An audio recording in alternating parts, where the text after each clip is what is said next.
but that's a big ultimate to stop the charge. Onic don't back down though and go for that high loss.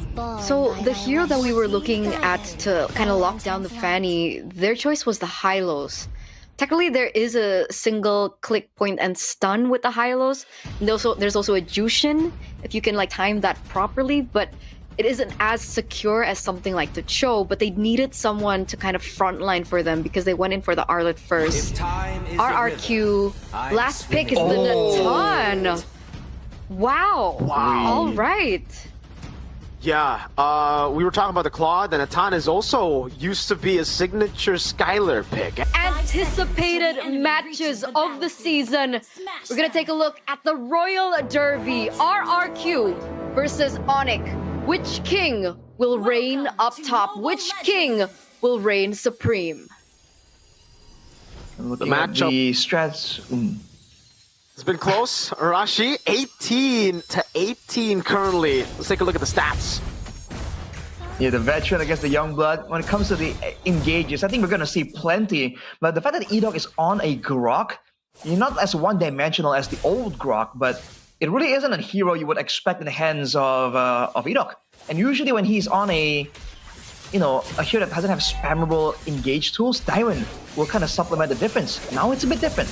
Uh-oh, Zunesh looking to go for cables already. First blood to Zunesh. Gets knocked up, but it's all good. An early start for RRQ. Tempo being set here for RRQ. And just face value before we get to see how things unravel between both of these teams. Do you think Dairon on the Uranus is a problem? I think it's definitely going to be a problem, considering that Dairon, even before, right, there was a whole period in time where he was playing these sustained but aggressive heroes like the Hildas, to a degree the Gatot as well. He's really good at these heroes where you want to get in, get attention, and then get out again. So it's not a playstyle that he's unfamiliar with, but he needs to be careful. Rotations happening here from the side of Onic. Dairon caught in the bad spot, forced to flicker already. Onic in the prio in the bottom lane is now Zunesh tries to go up top. Skylane to be ganked here. Getting the flicker out in time to stop a kill from happening. That was close. That was close. Both of them actually going to force in a recall, but it is going to favor RRQ just a bit. The buying of time. That's a forced flicker in for Edok. Going to recall. Perfectly set up if Onic want to go ahead and start the turtle. Does look like it's going to be free here. Zunesh still doesn't have the purple buff. And RRQ have to just play for the purple buff. Because Onic still hasn't used the retry. Kai gonna jump in together with Sans, popping a Crimson Beacon. Dairon pops in the Consecration and tries to run away. Over to the bottom lane he goes, but gets knocked up. And this should be a kill. Dairon clears the wave before he gets taken out at least. But it's still a free kill and a turtle to Onic. Response from RRQ immediately. Whoa, with the burst instantly now looking for another one. Oh, Kai could be a solo, but couldn't get the last cable in. Lutpi looking for the stun, will be able to find it, and he gets it in time with the Vengeance proc. Sans looking for the Vengeance again, Rains with the flicker, but he's gonna be brought back. Lutpi with the flicker as well. Vengeance not there. It was onto Edok, so Lutpi couldn't get in range in time. Right, the exciting trades, they're going back and forth. Zunesh, quite impressive on this Fanny. But again, the punishes have been going through, and even in the laning phase here, Toy is really winning overwhelmingly XP-wise. But again, it's still a very even early game. But the bite back is definitely there. Wait a second, are they going to go into Edok here? Lift it up. Oh, Sans, no mana. Couldn't go for the follow. It'll just be the green camp here, threatened. Good knock up. A retry, and it's Zunesh who actually picks it up. Kai forced to go back in the mid lane as Zunesh tries his best to keep up with the farm and is right now actually ahead, but I don't know how far ahead he will be after Kai clears his own bottom side jungle. Looking at the emblems here by GameSmax, Bargain Hunter for both gold leaners, right? With the Inspire for Skylar is going to be able to spam out more. Tsushin with Tenacity, so Sans is fully respecting the damage potential, but again, for Rince, who's going to be playing aggressively, Wilderness Blessing with the Rupture. So he's trying to roam as much as possible and influence lanes, but he really hasn't been allowed to do so due to the danger that Onic is posing through that trio mid. Yeah, not just yet. You can see, Dairon. Oh! The airstrike coming down. Lutpi still able to survive. Final slash! Oh, look Kai. Now Zunesh knocked up, so has the cables to get out as Tyron walks away too. Edok doing the same thing in the mid lane with Rins down. It looks to be a free neutral objective again to Onic. Again, these timings have been perfect. Turtle 1, it was Edok. Speaking of Edok. Hold up, Zunesh gonna push the play here. Luffy's still in there. Getting the shutdown there, but Kyrie's gonna win out the retreat battles. Edok walks up all the way, gets taken down by the man who was once his teammate, Skylar. Good shot down there from Zunesh, but again, Onic are getting the better of RRQ when it comes down to the setups. It's Zunesh on the cables though, whoa! Sans is so tanky. Hold up, flicker out from Skylar. Rin's already using the feathered airstrike. The entropy comes out too, and they don't get a turret with it.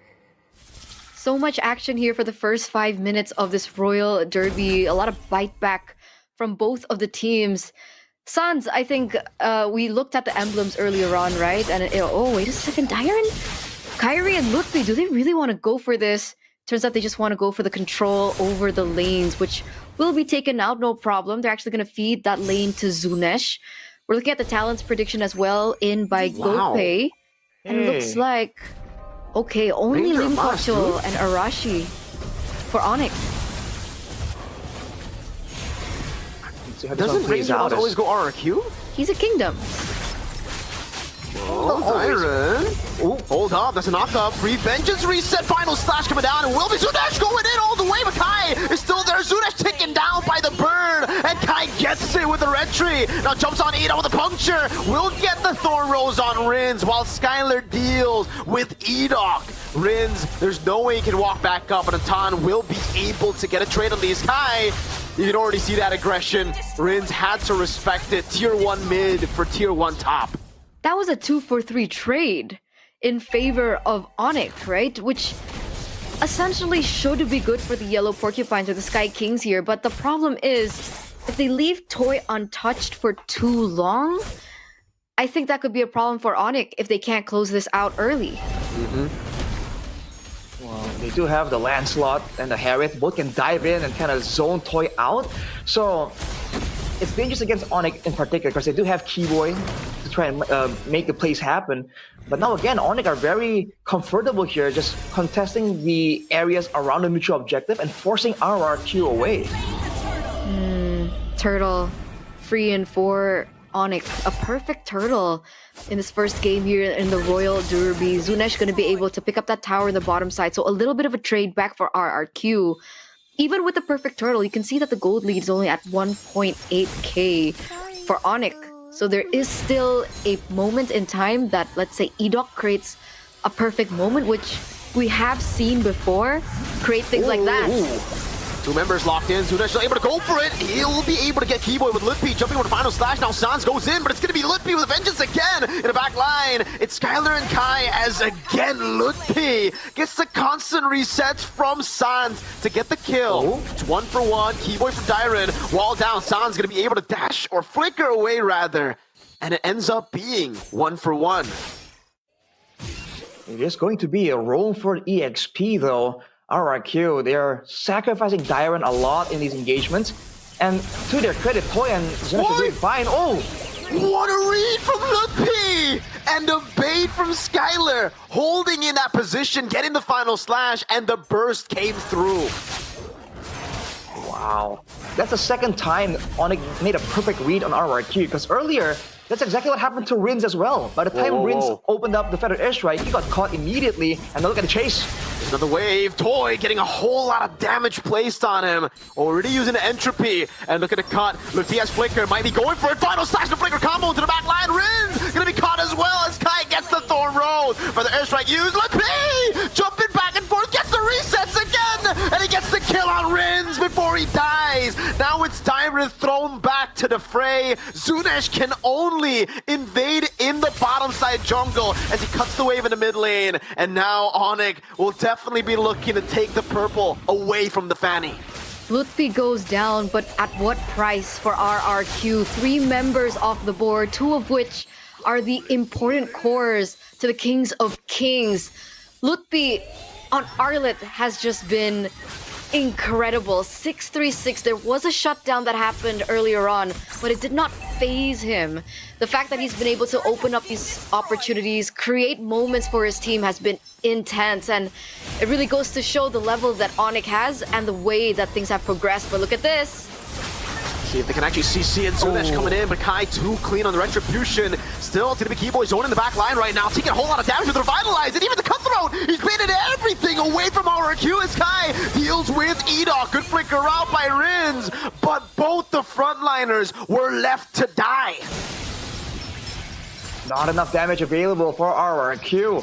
Fortunately for them, they forced the fight in there, and if the earlier sequence of events wasn't enough, you're seeing how Toy has to play this. There's so many ways for Onic to zone him out. Whether it's the Tsushin, whether it's the Zaman Force, or Final Slash, Toy is very vulnerable to literally almost anything.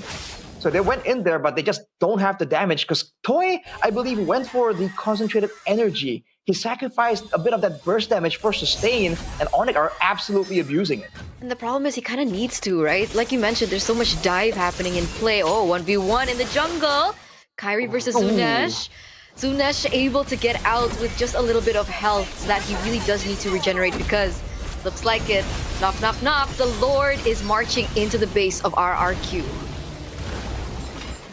Right. With this Natan in the picture, it's always the late game for RRQ, but again, Toy can only deal with so much. And we talked about the lack of crowd control on a team that has been so crowd control reliant like RRQ, and even Zunesh, who RRQ have kind of prioritized to try and get some more farm. Now he can't even split push safely. He's forced to go back again and again by Kyrie.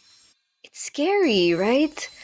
Because you think like with heroes like the Ling, like the Fanny, that you'd utilize it as plan Z to go and look for the splits and the side lanes. But oh, look at this MPL ID X streamer by Good Day. It looks like it's Bekent. What's his name? General? Is it General Bekent? What's? Yeah, the General. Ah, yes. So if you guys want to watch MPLID from a different perspective, aka some screams, you guys can take a look at his live restreaming right now. He also has a distinct voice whenever he does his restream, man. I don't know what it is. You know, he does a weird voice, but hey, the Kingdom love it. Rashi loves it. Yeah. Rashi is It's the Kingdom. Iconic. Part of it. It is a very iconic type of voice, but ooh, Zunesh, I want to be careful. Zooms out of there. Look at the rotation instantly after seeing Zunesh down there. They go for the cut. They were ready in case Zunesh really takes the bait. Oh, the burst from Skylar. That was one chrono and synchro vision on Dyron. No purple buff as expected for Zunesh. And now it's Enoch on the top spot. Has to use the ultimate defensively. Even Rins. That was one Thorn Rose on him. And it almost just took him out. Way too much damage available to Onic right now. And again, it's all burst damage, so they have ways to delete Zunesh, Rins, and Toy. RRQ, they went for this composition, but Onic is one of the teams that are really good at abusing it, right? Waiting for that one moment. Dyra now forced back again. Onic with a perfect turtle control, now going for the Lord control as well. Kyrie level 15, so is Zunesh. There is a world where RRQ try to look for the steal, but they have to be careful with Lutfi. Oh man, Rins again already using the Defender Airstrike. Now Dying to be caught in the glorious pathway, forced to back away again as Kai continues to hold on this. Zunesh looking for an angle already. Thorn Rose coming down. Kai gets knocked out, but he wins the red tree. Zunesh a bit late, gets the cut thrown and the kill on Keyboy as Dyron gets brought back by the final slash, but still has the flicker. Keyboy for Lord. Seeing a bit of the nerves there for Zunesh. I think he went for a cable right there, right before the steal, and he missed one. One cable went back to him, and that might have costed them, you know, the 50-50 that Eterna was talking about. One kill onto Keyboy for the Lord. I think Onic are very happy with that trade. They have to crack open the base now against a Farsa Natando. Uh-oh, that's a burst on Enoch. Suspect of a Sky Piercer stack, and Skylar survives! Zunesh unable to dish out enough burst to take him down. Kai with a dash forward over to Rins, forcing the flicker out as that's Dyron lifted up. Still has flicker. Toy with the entropy now coming down again. Final stack from the pay! Gets two while Zunesh was flying! Toy Roy and Zunesh, the two members who could have maybe prolonged the game, were taken out. Dyron should be lifted up now as Kai walks in with Phantom Execution, and Sky Piercer stack over the Sans. Rin's in the base, forced to watch, no, even taken down in the base. 5-man knockup for Mr. Edok, but it doesn't matter. Onic take game one. Take game